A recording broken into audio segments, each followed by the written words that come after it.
মাওলানা মুফতি আব্দুল মাতিন সাহেব হুজুর, সম্মানিত ওলামা হযরতগণ, সামনে বসে আছেন আমার শ্রদ্ধেয় বাবাজিরা, সমবয়সী ভাইরা, ছোট ছোট বন্ধুরা, পর্দার আড়ালে পর্দানসীনা ধার্মিকা স্নেহাময়ী মা ও বোনেরা, সকলকে আন্তরিক মোবারকবাদ জানিয়ে আল্লাহ পাকের শাহী দরবারে শুকরিয়া আদায় করি।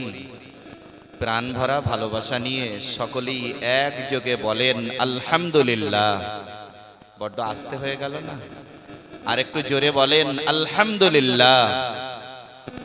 বিশ্ব নবী সাল্লাল্লাহু আলাইহি ওয়াসাল্লামের শানে জানাই অসংখ্য দরুদ ও সালাম। সকলেই বলুন সাল্লাল্লাহু আলাইহি ওয়াসাল্লাম। আলোচনা অনেকটাই শুনেছেন, আমি একদম শেষ পর্যায়ে বিশেষ কিছু কথা বলে আমাদের কিছু চাওয়া পাওয়ার আছে, সেগুলোকে একটু এগিয়ে নিয়ে আখেরি মোনাজাতের মধ্য দিয়ে যৎকিঞ্চিত হলেও তাবারুক বিতরণ করে আমরা বিদায় নেব ইনশাআল্লাহ। কুরআন শরীফের মধ্যে আল্লাহ বলেছেন, ওয়ালা তাকুলু লিমান ইয়কতালু ফি সাবিলিল্লাহি আমওয়াত। আল্লাহ বলছেন তাদেরকে মৃত্যু বলো না, তারা মরে গেছে এটা বলো না, তারা মৃত্যুবরণ করেছে এটা বলো না, যারা আমার রাস্তায় শহীদ হয়েছে, অর্থাৎ যারা শহীদ হয়েছে আল্লাহর রাহে তারা জিন্দা। জোরে বলেন সুবহানাল্লাহ। না না, আস্তে বললে হবে না, শেষ পর্যায়ে এসে একটু আওয়াজ রাখেন, সবাই বলেন সুবহানাল্লাহ। একটু আওয়াজ দেন তো, নারায়ে তাকবীর। ভালো লাগলো।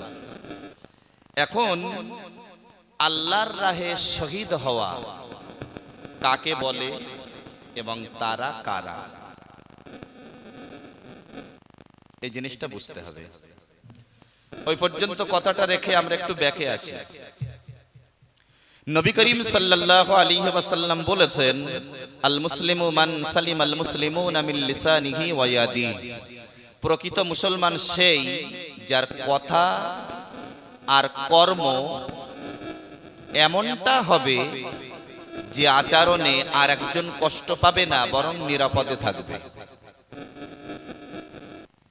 হাদিসের ভাষা মানে আমার কথা আর কাজের দ্বারা অন্যজন যেন কষ্ট না পায়, যার দ্বারা কষ্ট পাবে না, নবীজির হাদিস অনুযায়ী সেই হলো মুসলমান। এবার খুব ভালো করে বোঝেন, আমরা যদি বলি একজন মুসলমান আর একজন গায়ের মুসলমান, মানে যে ব্যক্তি মুসলমান আর যে ব্যক্তি মুসলমান নয়, এই দুটোকে পার্থক্য করব কি করে? কেউ একটা বুদ্ধি দিতে পারবেন কি করে পার্থক্য করব? কেউ যদি বলেন মুখে যদি দাড়ি থাকে আমরা মুসলমান বলে ধরে নেব। আমি যদি বলি রবীন্দ্রনাথ ঠাকুরের অনেকটা বড় দাড়ি, আমরা কি মুসলমান বলবো? একটু কথা বলেন। শেষের দিকে একটু ভালো করে বুঝে নিলে আল্লাহর মেহেরবানি আমাদের অনেকটাই সুবিধা হবে বলে আমি মনে করি। তাহলে দাড়ি থাকলে আমরা তাকে মুসলমান বলবো না, যেহেতু অনেক গায়ের মুসলিম তাদেরও দাড়ি ছিল। যদি বলি লম্বা জামা থাকলে তাকে মুসলমান বলবো, স্বামী বিবেকানন্দেরও খুব বড় জামা ছিল, মুসলমান বলবো? তাহলে লম্বা জামা থাকলে মুসলমান বলছি না, মুখে দাড়ি থাকলে মুসলমান বলছি না। যদি বলি মাথায় টুপি দিলে তাকে মুসলমান বলবো। 1947 সালে 15ই আগস্ট ভারত স্বাধীন হলো। স্বাধীন ভারতবর্ষের প্রথম প্রধানমন্ত্রী পণ্ডিত জওহরলাল নেহেরু মাথায় টুপি পরতেন, গায়ে শেরওয়ানি পরতেন, মুসলমান বলবো? দাড়িতে মুসলমানের পরিচয় হলো না, টুপিতে মুসলমানের পরিচয় হলো না, লম্বা জামাই মুসলমানের পরিচয় হলো না, তাহলে কি মুসলমানে দিলে মুসলমান বলবো? চিন্তা লেগে যাচ্ছে, তাই না? খতনা করাটা মুসলমানদের যেমন 100 জন, খ্রিস্টানদের ভিতরে কিন্তু কোনো অংশে কম নেই, ওরা লিঙ্গের অতিরিক্ত চামড়াটা কেটে দেয় ক্যান্সার হওয়ার ভয়তে। তাহলে তারাও খতনা দেয়। মুসলমান মুসলমানি দেওয়ার কারণে নয়, মুসলমান লম্বা দাড়ি থাকলে নয়, বড় জামা গায়ে দিলে মুসলমান নয়, মাথায় টুপি পরলে মুসলমান নয়। তাহলে টুপির বিনিময়ে মুসলমান নয়, দাড়ির বিনিময়ে মুসলমান নয়, আবার জামার বিনিময়ে মুসলমান নয়, খতনার বিনিময়ে মুসলমান নয়। তাহলে মুসলমান বলবো কাকে? আপনারা নিশ্চয়ই বুঝতে পারবেন। এই জায়গায় যদি 5টা ছেলে দাঁড়িয়ে থাকে, 3 জন মুসলমান আর 2 জন মুসলমান নয়, যদি এই জায়গায় আজান হয়, আপনারা বলুন ওই 5 জন যতই ঘনিষ্ঠ বন্ধু হোক না কেন, 5 জনের মধ্যে 3 জন নামাজ পড়ার দাবিদার, নামাজ পড়ার অধিকার রাখে, বাকি 2 জন দাড়িতে তাদের মিল। এইসব আবার দাড়িতে তাদের মিল, জামায় তাদের মিল, খতনায় তাদের মিল, টুপিতে তাদের মিল, অথচ কি মুসলমান বলতে পারলাম না?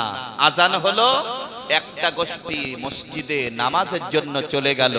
পৃথিবীর কোন গায়ের মুসলমান, তার মধ্যে মুখে দাড়ি থাকতে পারে, মাথায় টুপি থাকতে পারে, গায়ে বড় জামা থাকতে পারে, খতনা দেওয়া থাকতে পারে, কিন্তু গায়ের মুসলমান নামাজ পড়বে? আমার সাথে কথা বলবেন না? পড়বে বলে মনে হয়? পৃথিবীতে কোনো প্রমাণ আছে যে একজন গায়ের মুসলিম অথচ নামাজ পড়েছে? এবার দেখুন, মুসলমান নন অথচ দাড়ি রেখেছে, দাড়ির বিনিময়ে মুসলমান আমরা বলতে পারি না। ডারউইন মুসলমান নন অথচ দাড়িওয়ালা মানুষ। লুই পাস্তুর মুসলমান নন অথচ দাড়িওয়ালা মানুষ। কার্ল মার্কস মুসলমান নন অথচ দাড়িওয়ালা মানুষ। আলেকজান্ডার গ্রাহাম বেল মুসলমান নন অথচ দাড়িওয়ালা মানুষ। জর্জ বার্নার্ড শা মুসলমান নন অথচ দাড়িওয়ালা মানুষ।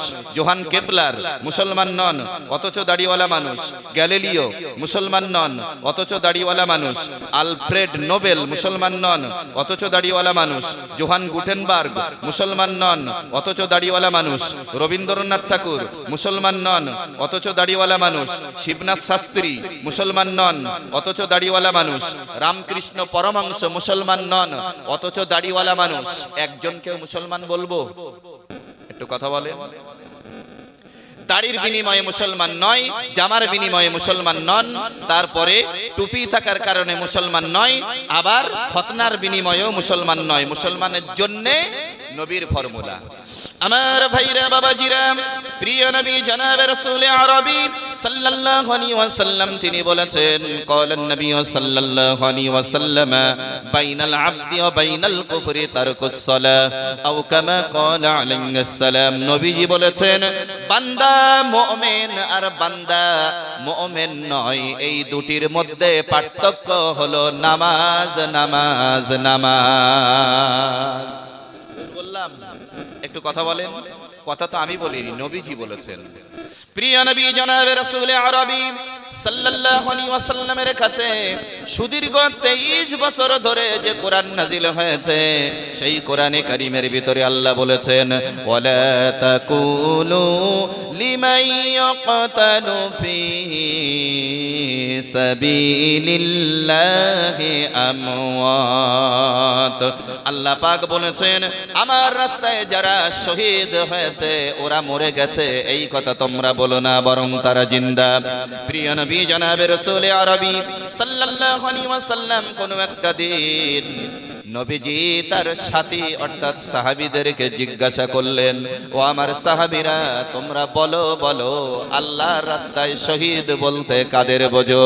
নবীর সাহাবীরা এক কথায় জবাব দিয়ে দিলেন, ইয়া রাসূলুল্লাহ, ইয়া হাবিবাল্লাহ, হুজুর, যারা আল্লাহর দ্বীন কায়েমের জন্য নিজেদেরকে বিলিয়ে দিয়েছেন অর্থাৎ নিজের প্রাণহানি ঘটিয়েছেন, তাদেরকেই আমরা শহীদ বলে জানি। নবীজি বললেন, যেটা বলেছ ঠিকই, কিন্তু এছাড়া আরো অনেক শহীদের স্তর রয়েছে, তোমরা শুনে রেখে দাও। আশ-শুহাদাউ খামসাতুন, আল-মাতউনু ওয়াল মাবতুনু ওয়াল গরীকু ওয়া সাহিবুল হাদমি ওয়াশ শাহীদু ফি সাবিলিল্লাহ। নবীজি বলেছেন, যেই ব্যক্তি কঠিন মহামারীতে মরে যায়, সেই ব্যক্তি শহীদ। যে ব্যক্তি দেওয়াল চাপা পড়ে মরে যায় সেই ব্যক্তি শহীদ। যে ব্যক্তি পানিতে ডুবে মরে যায় সেই ব্যক্তি শহীদ। যে ব্যক্তি আগুনে পুড়ে মরে যায় সে ব্যক্তি শহীদ। আর যেই ব্যক্তি আল্লাহর রাহে নিজেকে বিলিয়ে দেয় সেই ব্যক্তিও শহীদ। আর একটু জোরে বলবেন না? আর একটু জোরে বলেন। এবার দেখেন হাদিস শরীফের ভিতরে এসেছে, নবীজি বলেছেন ইয়াসফাউ ইয়াউমাল কিয়ামাতি সালাসাতুন আল আম্বিয়াউ সুম্মাল উলামাউ সুম্মাশ শুহাদাউ আও কামা ক্বালা আলাইহিস সালাম। নবীজি বলেছেন কিয়ামতের ময়দানে তিনটি শ্রেণী আল্লাহর কাছে সুপারিশ করার পারমিশন লাভ করবেন। 1 নম্বর নবীগণ, 2 নম্বর আলেমগণ, 3 নম্বর শহীদগণ। একটু জোরে বলেন, আর একটু জোরে বলেন, একটু আওয়াজ দেন নারায়ে তাকবীর। যারা নবী আল্লাহ অনুমতি দিলে ওনারা সুপারিশ করবেন। যারা আলেম আল্লাহ অনুমতি দিলে ওনারা সুপারিশ করবেন। যারা শহীদ ওনারা আল্লাহ অনুমতি দিলে সুপারিশ করবেন। মনে থাকছে তো কথা? এবার দেখুন, শহীদ আল্লাহর কাছে সুপারিশ করবেন 70 জন সলিড জাহান্নামীকে। আমি কিন্তু মারাত্মক কথা বলছি বলেই মনে করছি, কারণ এটা সরাসরি হাদিস। কেউ যদি আল্লাহর রাস্তায় শহীদ হয় সেই ব্যক্তিকে আল্লাহ অনুমতি দেবেন, পারমিশন দেবেন 70 জন জাহান্নামীকে সুপারিশ করে জান্নাতে নিয়ে যাও। আল্লাহর রাস্তায় জীবন দেওয়া সেই জিহাদের ময়দান আমরা তো দেখতে পাচ্ছি না। বলুন বাবাজি, পাচ্ছি কি? তাহলে আল্লাহর রাস্তায় জীবন যারা দিয়েছেন ওরাই কেবলমাত্র যদি শহীদ হন তাহলে তো শহীদের সংখ্যা অনেকটাই কম হবে। কম হবে না? বদরের যুদ্ধে 313 জন আল্লাহর দ্বীনের ব্যাপারে আল্লাহর নবী সৈনিক বানালেন। শহীদ হলেন কজন? 14 জন। এইভাবে যদি গণনা করা যায় ধরেই নিলাম একটা সংখ্যায় পৌঁছাবে। কিন্তু নবীজি বললেন সাহাবীরা যদি আল্লাহর রাহে জীবন দিয়ে শহীদের সংখ্যাটাই ধরা হয় তাহলে তো আমার উম্মাত শহীদের স্তরে থাকবে অনেক কম। তাই নবীজি বললেন যে ব্যক্তি দেওয়াল চাপা পড়ে মারা গেছে সে শহীদ। যে ব্যক্তি পানিতে ডুবে মারা গেছে সে শহীদ। যে ব্যক্তি আগুনে পুড়ে মারা গেছে সে শহীদ। যে ব্যক্তি কঠিন মহামারীতে মারা গেছে সেও শহীদ। যে ব্যক্তি আল্লাহর রাস্তায় জীবন দিয়েছে সেও শহীদ। যেটা আমি বোঝাতে চাইছি, এই শহীদ কিয়ামতের দিন কতজনের সুপারিশ করবেন? বাহ, দারুণ শুনছেন তো? তাহলে একটা আওয়াজ দেন নারায়ে তাকবীর। সুইচ অফ করে রাখলে হয়? খুলে রাখতে হবে, ব্যাটারি পড়ে পড়ে। একটু জোরে আওয়াজ দেন নারায়ে তাকবীর। মাইকে হয়নি, ওর একটা আশা করে বসছিল অথচ হইল না। এইবার দেখেন ভাইরা বাবাজিরা, আল্লাহ না করুন ধরেই নিলাম আমার আপনার আমাদের এলাকার কেউ দেওয়াল চাপা পড়ে মরে যায়। দেওয়াল চাপা পড়ে যদি কোনো হিন্দু মরে যায়, পানিতে ডুবে যদি কোনো হিন্দু মরে যায়, যুক্তিতে বুঝতে হবে তো। আপনার তো বসিরহাটের শ্রোতা, তাহলে কি আমরা তাদের শহীদ বলবো? এই শহীদ হওয়ার জন্য শর্ত হলো লা ইলাহা ইল্লাল্লাহ মুহাম্মাদুর রাসূলুল্লাহ। জোরে বলেন সুবহানাল্লাহ। সুবহানাল্লাহ। আমার ভাইরা বাবাজিরা, প্রিয় নবী জনাবে রাসূলে আরবি সাল্লাল্লাহু আলাইহি ওয়াসাল্লাম তিনি বলেছেন মান কানা আখিরু কালামিহি লা ইলাহা ইল্লাল্লাহ দাখালাল জান্নাহ আও কামা ক্বালা আলাইহিস সালাম। নবীজি বলেছেন যেই ব্যক্তির জীবনের শেষ কথা হবে আল্লাহ ছাড়া কোনো উপাস্য নেই, অর্থাৎ লা ইলাহা ইল্লাল্লাহ বলবে আর ইন্তেকাল হয়ে যাবে, আল্লাহর নবী বলেছেন আল্লাহ তাকে জান্নাত দান করে দেবে। সুবহানাল্লাহ। ঈমান হলো শর্ত। এবার বলুন তো, কোন একজন ব্যক্তি আমার আপনার পরিবারের, কথাটা শোনেন ভালো করে শোনেন, আমার আপনার পরিবারের কোন একজন শহীদি মৌত তার নসিব হয়েছে, ঠিক আছে, শহীদি মউত নসিব হয়েছে। কিয়ামতের ময়দানে কতজনের সুপারিশের পারমিশন লাভ করবে? 70 জন। এবার দেখুন, শহীদি মউত হওয়ার পরেও 70 জনের সুপারিশ করতে পারবে না ওই শহীদ যে শহীদের নামে আকিকা করা নেই। জীবনে তো অনেক শোনেন এসব, এই রান্নাঘরের কথাগুলো আমি একটু কম বেশি বলি। কেন জানেন? মানুষ যেটা জানে না সেটা জানার জন্য বসে, যেটা অন্যায় সেটা ছাড়বে বলে অনেকে মনস্থির করে, ন্যায়টা গ্রহণীয়, অন্যায়টা বর্জনীয়। এটাই তো মাহফিলে আলোচনা হওয়া জরুরি বলে মনে করি। প্রিয় নবী জনাব রাসূল আরবী সাল্লাল্লাহু আলাইহি ওয়াসাল্লাম আকিকার ব্যাপারে যত কথা বলেছেন, আমার ভাইরা বাবাজিরা, কেউ যদি দেওয়াল চাপা পড়ে মরে যায় অথচ তার নামে আকিকা করা নেই, কেউ যদি পানিতে ডুবে মরে যায় তার নামে আকিকা করা নেই, কেউ যদি আগুনে পুড়ে মরে যায় তার নামে আকিকা করা নেই, কেউ যদি মহামারীতে মরে যায় তার নামে আকিকা করা নেই। অথচ নবীজি বলেছেন, এইভাবে কেউ যদি ইন্তেকাল হয়ে যায়, আল্লাহর রাসূলের হাদিস অনুযায়ী আল্লাহ তাকে শহীদি মউত নসিব করে দেবেন। শহীদি মউত নসিব হয়ে যাওয়ার পর যেই ব্যক্তি শহীদ হয়ে গেছেন ওই ব্যক্তি আল্লাহর কাছ থেকে বিনা হিসাবে জান্নাত পাবেন। কিন্তু আমি আপনি যদি ওই শহীদের থেকে উপকার পেতে চাই, অবশ্যই ব্যক্তির নামে আকিকার প্রয়োজন আছে। বোঝা গেল?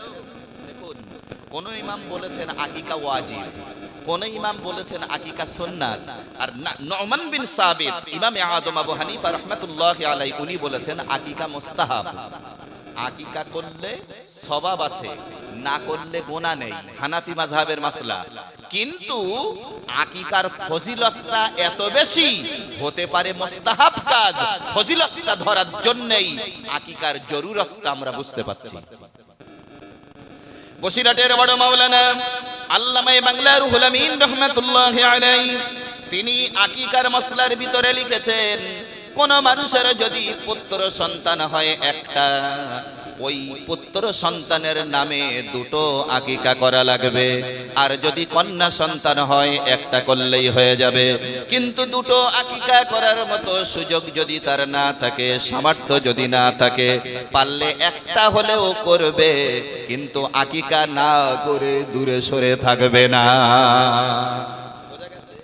এবার দেখুন, আমরা আলোচনার মধ্যে এই তথ্যগুলো আনার বরকতে আল্লাহর মেহেরবানি 5 ওট উঠে গেছে বলে। বুঝতে পারেননি আমার ভাষা? আগে আপনাদের দিকে এটা হতো 5 ওট করা, মানে যেদিন হবে 5 দিনের দিন ওই ছেলেটা অথবা ওই মেয়েটার নানার বাড়ি থেকে খাসি ছাগল, বড় একটা মোরগ অথবা মুরগি ইত্যাদি ইত্যাদি এনে যে বাড়িতে পুত্র অথবা কন্যা হয়েছে 5 দিনের দিন ধুমধাম খাওয়া দাওয়া করে গান বাজনা করে আবার বাড়ি যাবে। অথচ আমরা আকিকাটাকে বদলে 5 ওটে পরিণত করেছি। মাঝখানে লম্বা সময় এই 5 ওট চলেছে, আলহামদুলিল্লাহ সেটা এখন উঠে যে আকিকার দিকটাই মানুষ বেশি ঝুঁকেছে। সুবহানাল্লাহ বলবেন না? নবীজি বলেছেন, আকিকা করো 7 দিনের দিনে, যদি সামর্থ্যবান না হও 14 দিনে আকিকা করো, যদি সামর্থ্যবান না হও তাহলে অন্তত 21 দিনে আকিকাটা করে দাও, তাও যদি সামর্থ্যবান না হও অন্তত তার জীবনে একটা বারের জন্য হলেও আকিকাটা করে দিও। নবীজি এজন্যই বলেছেন, ওই আকিকা যদি করা থাকে আর কেউ যদি শহীদি মউত নসিব করতে পারে, আকিকার বরকতে, শহীদি মউতের বরকতে কিয়ামতের দিন ওই শহীদের থেকে আমার আল্লাহ অনেক উপকার পাইয়ে দেবে। সেই উপকারটা কি বলেন তো?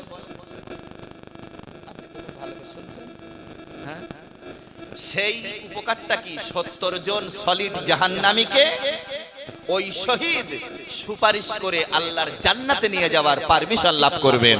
সুবহানাল্লাহ বলবেন না? আল্লাহর রাস্তায় শহীদ আর স্বাভাবিক দোয়া দরুদ এবং মৃত্যুর বরকতে শহীদ, এই দুটো আরেকটুখানি ভেঙে দেই। আকিকার গোশত কি করবেন? সবাই তো জানেন। আমি উত্তম পন্থা বলছি, আকিকার গোশত পরিবারভুক্ত কেউ না খেয়ে সব গরিবকে দেবে। আর মশলায় বলা হয়েছে আকিকার গোশতটা কুরবানির গোশতর মতোই 3 ভাগে বিভক্ত করো।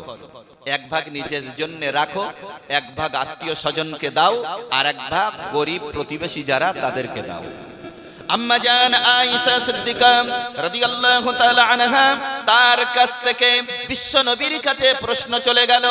আল্লাহর নবীর কাছে সওয়াল করা হলো, ইয়া রাসূলুল্লাহ, ইয়া হাবিবাল্লাহ, হুজুর আমার ঘর যেখানে, এদিকেও গরিব প্রতিবেশী, এদিকেও গরিব প্রতিবেশী, সদকার মাল যখন আমার কাছে আসবে, এই 2 প্রতিবেশীর মধ্যে আমি কাকে দেব হুজুর জানতে চাই।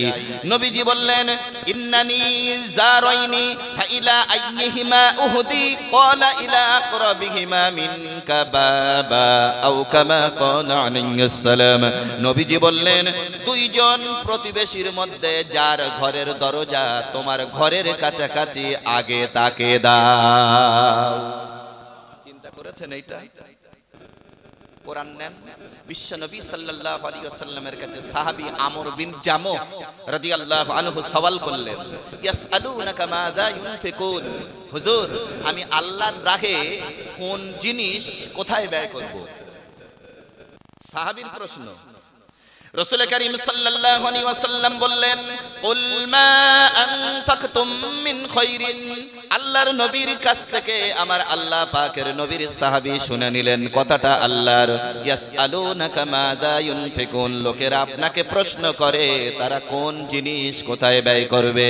নবীজিকে হযরতে জিবরিল আমিন আলাইহিস সালাম শিখিয়ে দিলেন, কুল মা আনফাকতুম মিন খায়র, যা কিছু তোমরা ব্যয় করতে চাও, ফালিল ওয়ালিদাইন, তা দাও আব্বা আম্মার। কিছু বুঝতে পারছেন বাবাজি? আল্লাহর নবীকে সওয়াল করা হলো কোন জিনিস কোথায় ব্যয় করব।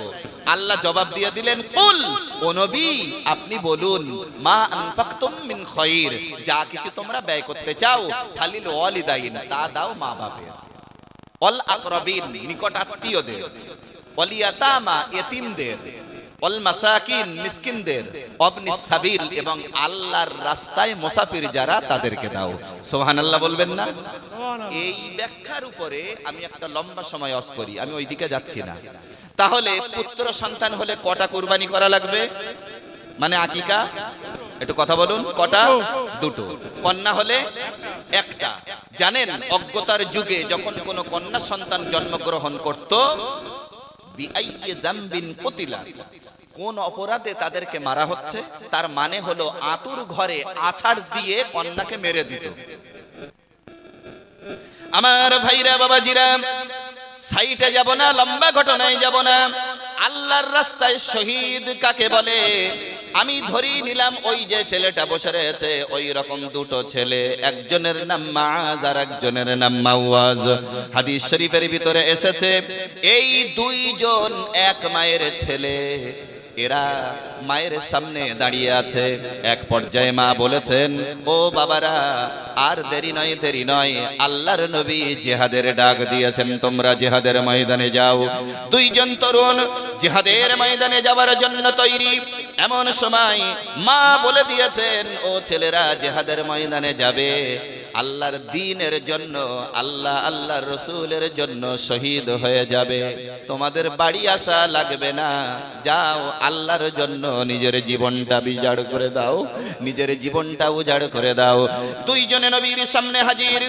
ইয়া রাসূলুল্লাহ, ইয়া হাবিবাল্লাহ, হুজুর আমাদের মা আমাদের বলে দিয়েছেন, আল্লাহর নবী জিহাদের ডাক দিয়েছেন, জিহাদের ময়দানে যাও। হুজুর আমরা চলে এলাম, আমাদের জিহাদের ময়দানে যাওয়াই লাগবে।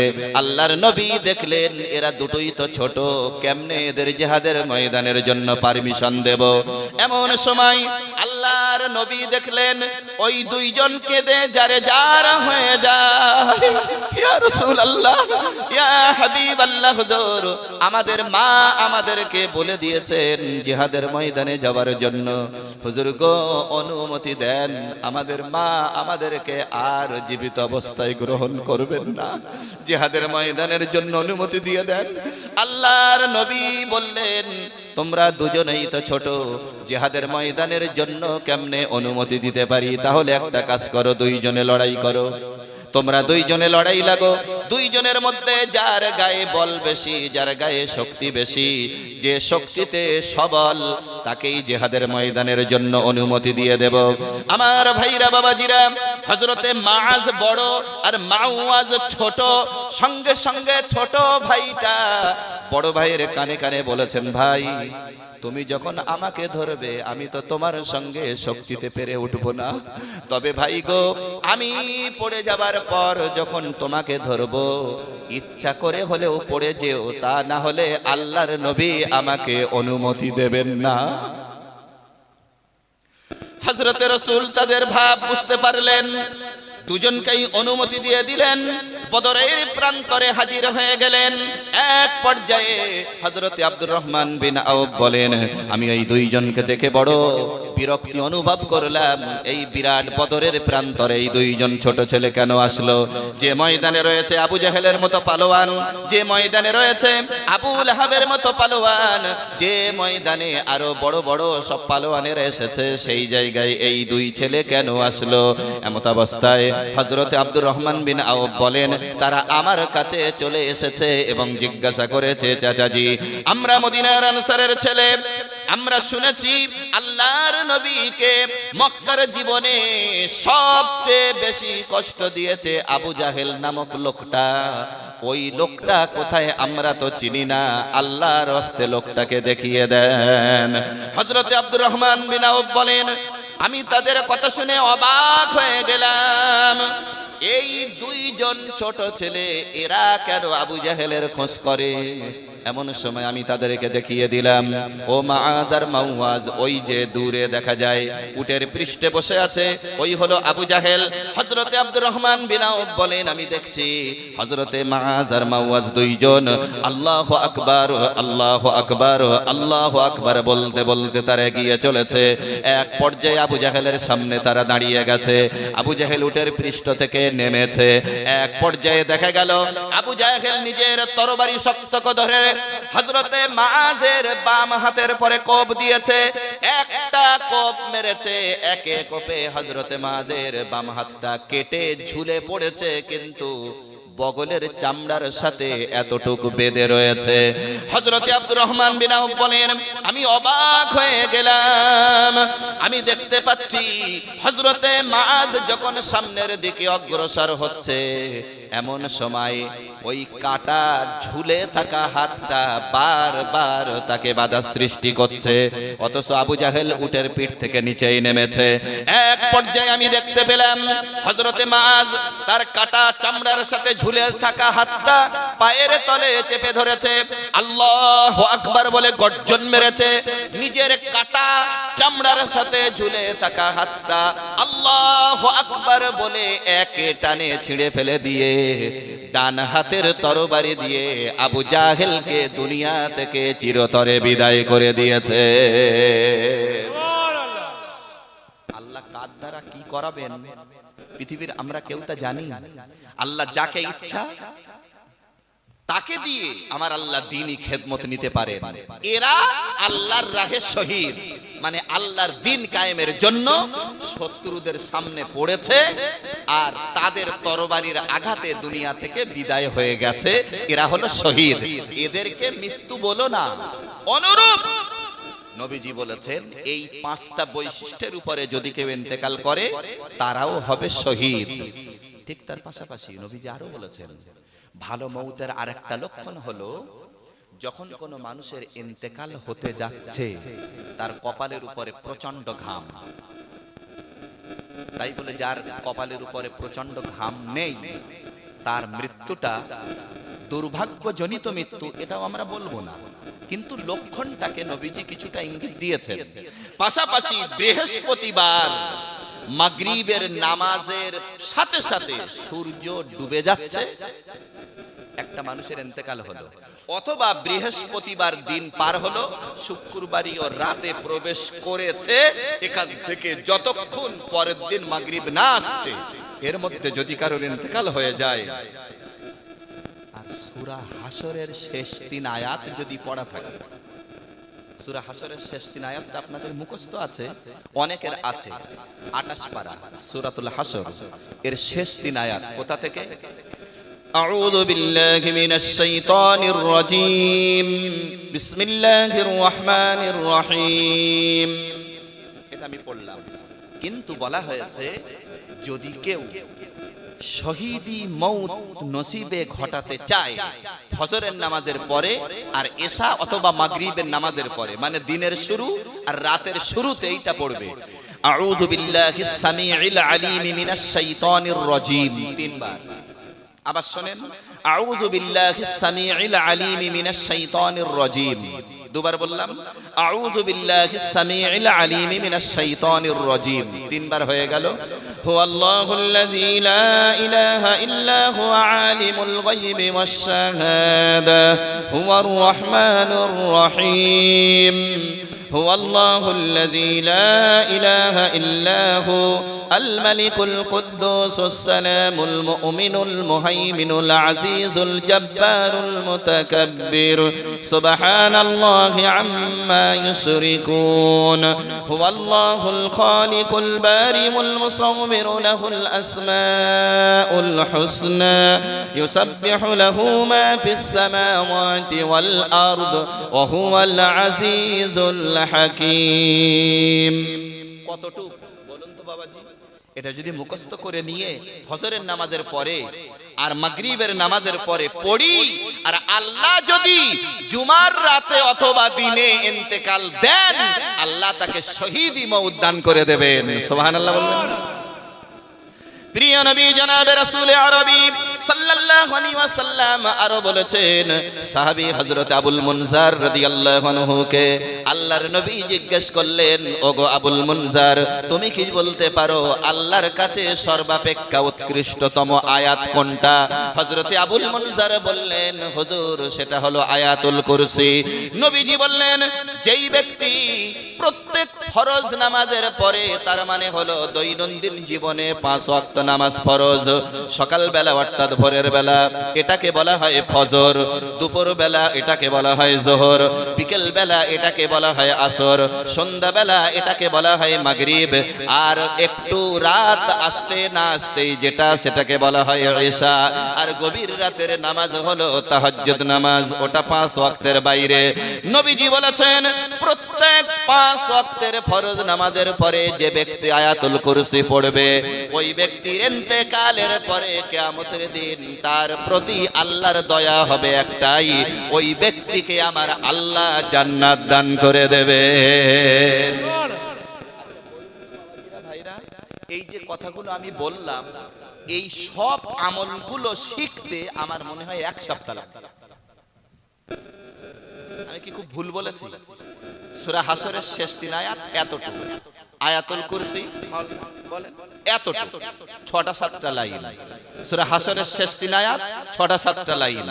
এইগুলো যদি আমরা আমল করতে পারি, আল্লাহর নবী এতটা সুসংবাদ দিয়ে গেছেন, 3 তলা বাড়ি করার জন্য 25 বছর মেহনত করতে পারি, আর পরজগতে আবাদান আবাদা অনন্তকাল থাকবো শান্তিতে, সেই জায়গার জন্য 1টা সপ্তাহ আমরা মনে হয় অনেকে মেহনত করতে শিখিনি। বলুন, ওয়াজ জীবনে তো অনেকটা শুনেছেন, এই ফজিলতের কথাগুলো আমাদের দরকার আছে না? বলুন, একটু দরকার আছে না? অনেকে তো মনে করতে পারে, আল্লাহ আয়াতুল কুরসির এত ফজিলত, সূরা হাশরের শেষ 3 আয়াতের এত ফজিলত, আকিকার এত ফজিলত, বাদ দেব না একটাও পারে তো অনেকে। এই জন্য এই কথাগুলো মানুষের কাছে দিতে হয়। যাইবা হোক, আমি মনে হয় এতটুকু সময়ে এই কথা বোঝাতে পেরেছি যে শহীদি মওত যদি কারোর হয়ে যায়, নিঃসন্দেহে আল্লাহ পাক তাকে অনেক মর্যাদা দান করবেন। শহীদি মওত এই রকম, এপারে দুনিয়া ওপারে আল্লাহ। সুবহানাল্লাহ বলবেন না? আর একটু জোরে বলেন সুবহানাল্লাহ।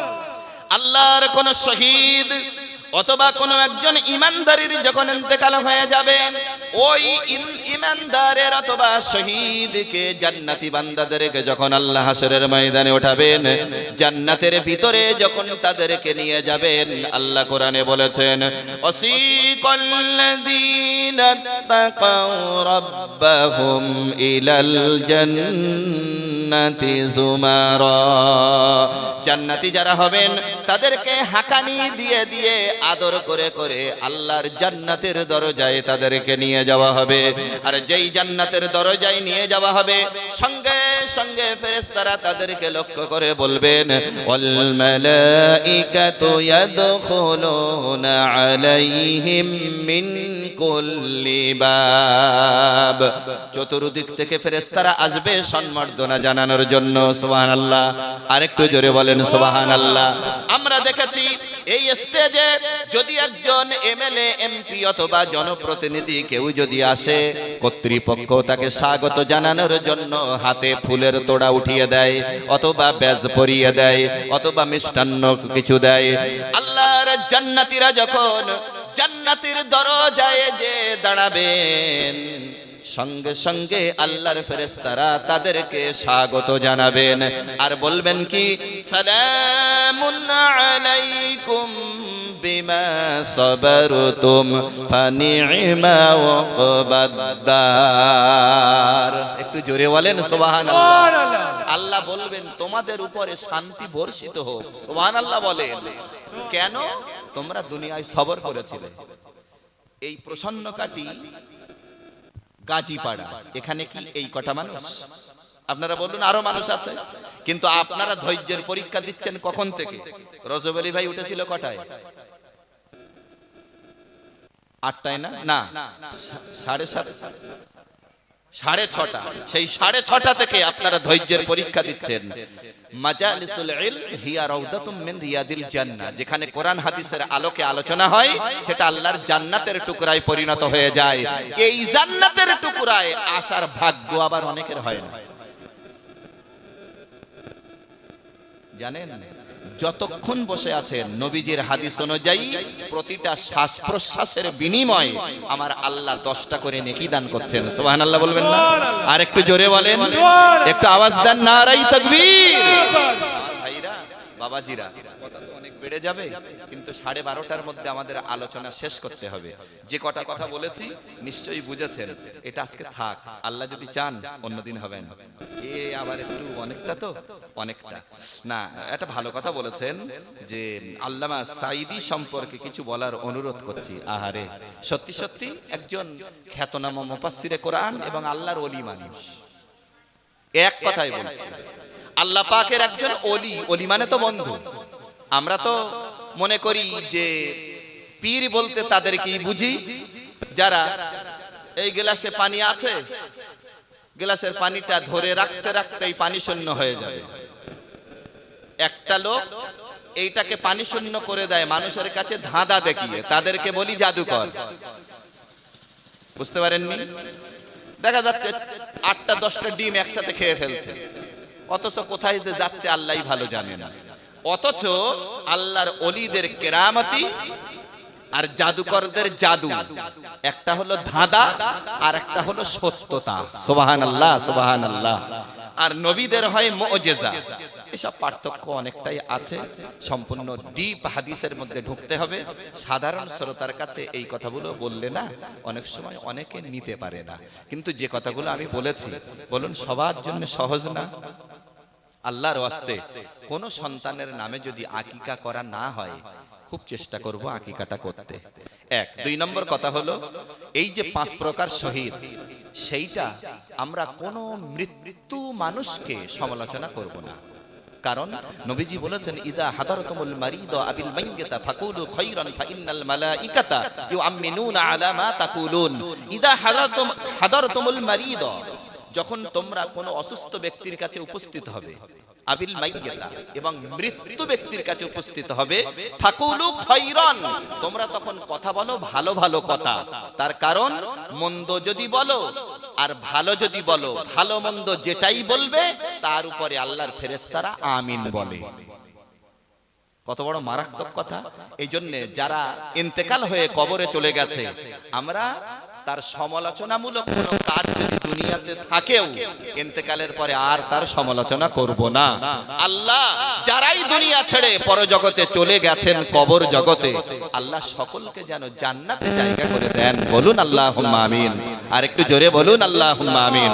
আমার ভাইরা, বাবাজিরা, ঠান্ডা ধীর স্থিরতার সঙ্গে বসে আছেন।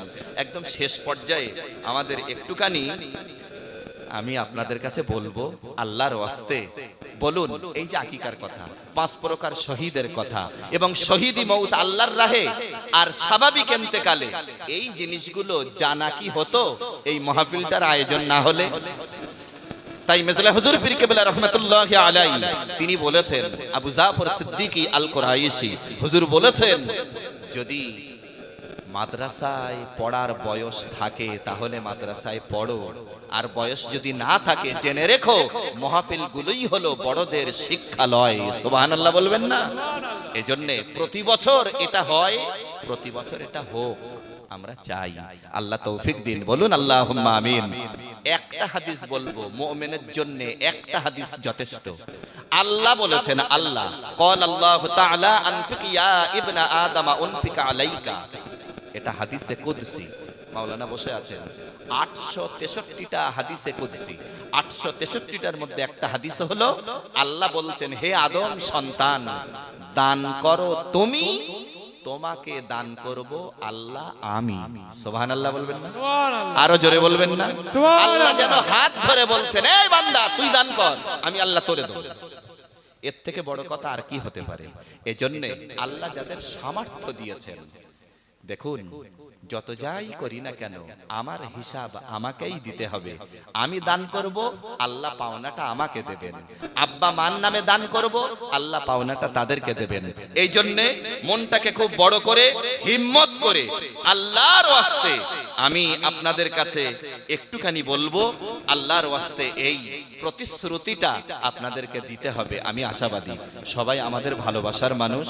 আল্লাহর ওয়াস্তে আমি বলছি, একদম শুরু করুন, শুরু করুন, শুরু করুন প্রথম দিয়ে আল্লাহর ওয়াস্তে এই হাদিসটার দিকে লক্ষ্য করে। ইমানের একটাই আমাদের বিরাট লক্ষ্য থাকবে, এটাই আল্লাহ বলেছেন, বান্দা দাও, তোমাকে আমি আল্লাহ দেব। সুবহানাল্লাহ।